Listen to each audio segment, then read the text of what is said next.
21শে জুলাই যাদেরকে সমর্পণ করা হয়, যেই শহীদদের সমর্পণে 21শে জুলাই পালিত হয়, তো তাদের যে পরিবারের লোকজন তারা জানিয়ে দিয়েছে যে তারা তৃণমূল কংগ্রেস মানে মমতা বন্দ্যোপাধ্যায়কে জানেন এবং মমতা বন্দ্যোপাধ্যায় প্রত্যেক বছর যথাযথ তাদেরকে সম্মান দিয়ে এখন অবধি 21শে জুলাই পালন করে আসছে। উনি মুখ্যমন্ত্রী হওয়ার পরেও তাদেরকে একই সম্মান মানে একইভাবে সম্মান দিয়ে সেই স্টেজে রেখে তাদের সাথে 21শে জুলাই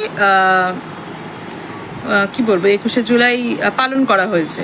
হ্যাঁ, মানছি যে সেলিব্রিটিদের ভিড়টা ছিল, তো ঠিক আছে, সেলিব্রিটিদের ভিড় ছিল, এখন আর ভিড়টা থাকবে না, এখন সাধারণ কর্মী, ঠিক আছে। আর যেসব শহীদরা যারা 21শে জুলাই শহীদ হয়েছিল 1993 সালে, তো তারা ছাড়া, তাদের পরিবারের লোক ছাড়া আর কেউ থাকছে না। ভালো হবে, এটা ভীষণ ভালো হচ্ছে। তো যাই হোক, সেই সব প্রস্তুতিতে চলছে।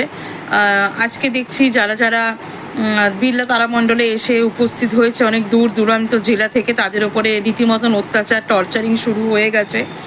আচ্ছা, আর একটা কথা যেটা বলার ছিল, বলছি যে এইসব কর্মীদের, সাধারণ কর্মীদের, মানে যারা কোনোদিন কোনো রকম কিছু টাকা খায়নি, যারা কিছু না ভেবে তৃণমূল কংগ্রেসটাকে ভালোবেসে গেছে, যারা এখনো ভালোবাসছে, তাদের উপর অত্যাচার করে, বা যারা মিছিলে হাঁটছে তাদের উপর অত্যাচার করে কি হচ্ছে বা কি হবে?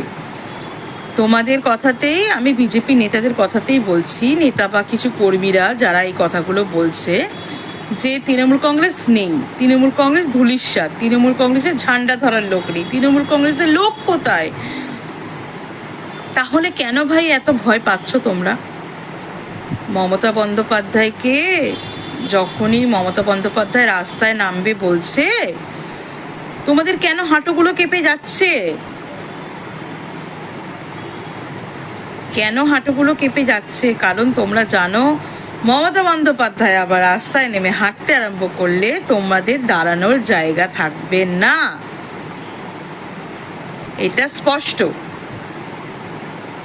তা না হলে বিড়লা তারামণ্ডলে যারা যারা এসে তাদের উপর হামলা শুরু হয়ে গেছে। কিছুদিন আগে 21শে জুলাই নিয়ে যেই বালিগঞ্জ ফাঁড়ি থেকে হাজরা মোড় অব্দি মিছিলটা হলো, সেখানে আমরা দেখেছি কি অসভ্যতামি, কি মানে চলেছে, কি নোংরামোটা চলেছে। তো কেন ভাই? মমতা বন্দ্যোপাধ্যায় তো কিছু নেই, মমতা বন্দ্যোপাধ্যায়ের ওখানে 1000 লোক হবেও কিনা সন্দেহ, ঠিক আছে। কারণ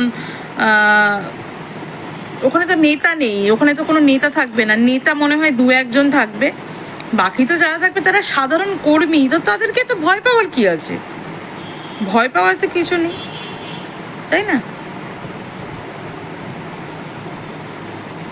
আচ্ছা, আর একজনকে দেখলাম আজকে, আমাদের নতুন যে পার্টিটা আবার মানে আবির্ভাব হচ্ছে, সেটা হচ্ছে NCPI, নব্য চোর,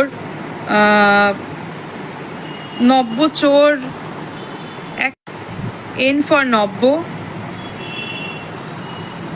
NCC ফর চোর, P ফর পার্টি, আর I দিয়ে ইন্ডিয়া, তাহলে নব্য চোর পার্টি ইন্ডিয়া, NCPI। তো সেখানে নেতা হচ্ছে কে? আমাকে যে দায়িত্ব ফল চুলটা লাগিয়ে কি সুন্দর বলে না, বউ হচ্ছে চলতা ফিরতা বিউটি পার্লার, আর স্বামী হচ্ছে চলতা ফিরতা একটা মমি। যাই হোক, মমিকে তো দায়িত্ব দেবে, অ্যাকচুয়ালি দায়িত্ব যে দিচ্ছে তাকে আবার দেখতে হবে। সে তো আবার পুরুষ মহাপুরুষ, মানে বিশ্ব গুরু থেকে সে এখন মহাপুরুষ হয়ে যাচ্ছে। কারণ সে যখন কিছুদিন আগে তেলেঙ্গানার একটা মানে তেলেঙ্গানার ইলেকশনে ওখানে মিটিংয়ে গেছিল, সেখানে গায়ের রংটাকে একটু তামাটে কালো করে গেছে, তা তেলেঙ্গানায় গেছে বলে। 21শে বাংলায় দেখেছিলাম আমরা রবীন্দ্রনাথের মতন দাড়ি রেখে সেজে গুজে এসেছিল।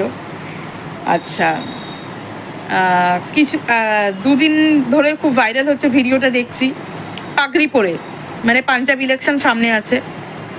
মানে এটা দেশের প্রধানমন্ত্রী নাকি ফ্যান্সি ড্রেস পার্টির, মানে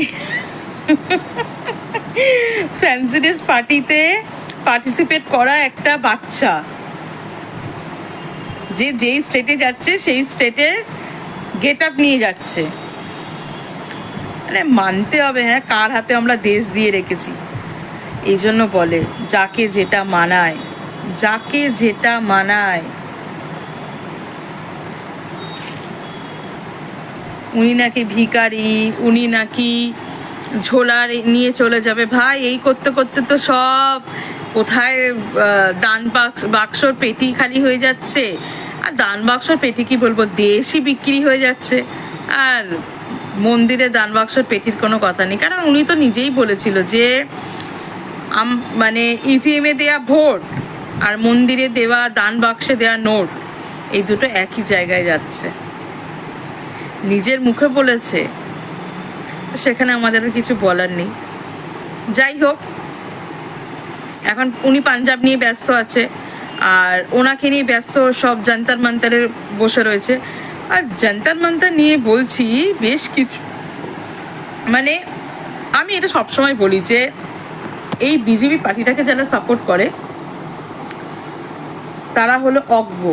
আমি এখনো বলছি, তারা হলো অজ্ঞ, তাদের পেটে নেই কোনো বিদ্যা, ঠিক আছে? ন্যূনতম বিদ্যাটুকুনিও নেই, ন্যূনতম শিক্ষাটুকুনিও নেই।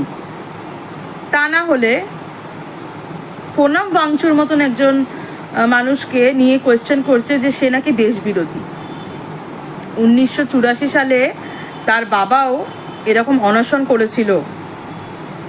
কংগ্রেসের সরকার তখন চলছে, 1984 সালে তখনও সোনাম ওয়াংচুর বাবা অনশনরত ছিলেন, কারণ লাদাখের যে জনজীবন, যে মানে যেই ওদের,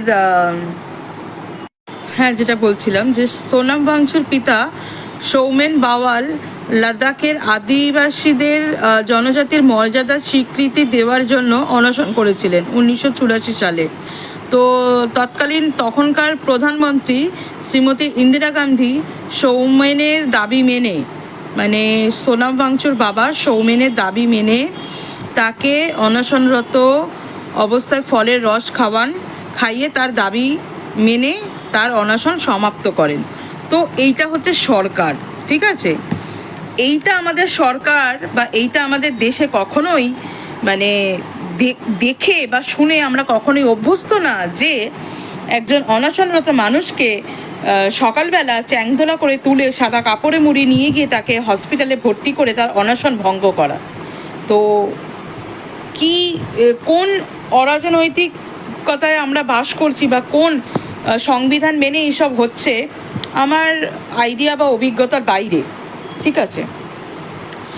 তো কেন এগুলো কেন হচ্ছে? তোমরা যদি সত্যি ভালো কাজ করে থাকো, আমার কাছে কথা হচ্ছে তোমরা সত্যি জেনুইন ভালো কাজ করছো, দেশকে অনেক দূরে নিয়ে যাচ্ছ, ঠিক আছে? তাহলে কেন এইগুলো কেন হচ্ছে, এই অসভ্যতামিগুলো কেন হচ্ছে? গতকাল আমি একটা ভিডিওতে বলেছিলাম, ডিম নিয়ে একটা কথা বলেছিলাম যে 6 টাকার ডিম 9 টাকা দাম, ঠিক আছে?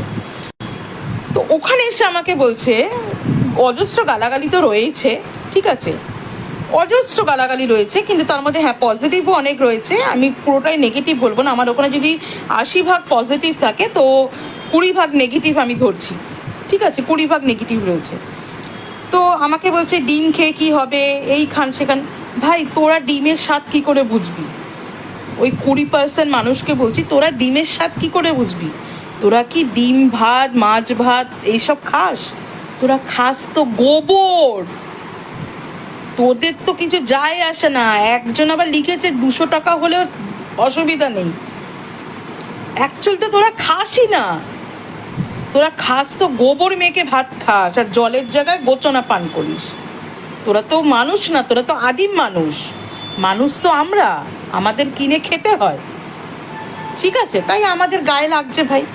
আর যারা যারা এসে বলছিস না যে অন্নপূর্ণা ভাণ্ডারে 3000 টাকা তো পাচ্ছেন, শোন, তোর পাশের বাড়ির বৌদিকে জিজ্ঞেস কর বা পাশের বাড়ির কোনো বোনকে জিজ্ঞেস কর সে পাচ্ছে কিনা, ঠিক আছে? 2,40,00,000 মহিলাদের মধ্যে বলেছে 1 কোটি মহিলারা পাবে, সেখানে 1 লক্ষ মহিলারা পেয়েছে কিনা তোরা প্রুফ দিতে পারবি না। চতুর্দিকে যে অন্নপূর্ণা ভাণ্ডার নিয়ে চলছে, গাধারা।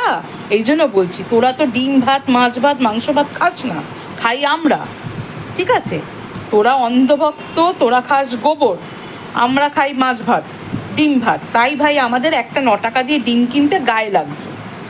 আর যাদের আমার ভিডিও নিয়ে প্রবলেম তাদেরকে বলবো চল হাট হাট হাট হাট, আমার প্রোফাইল থেকে হাট, চল চল এখান থেকে চল।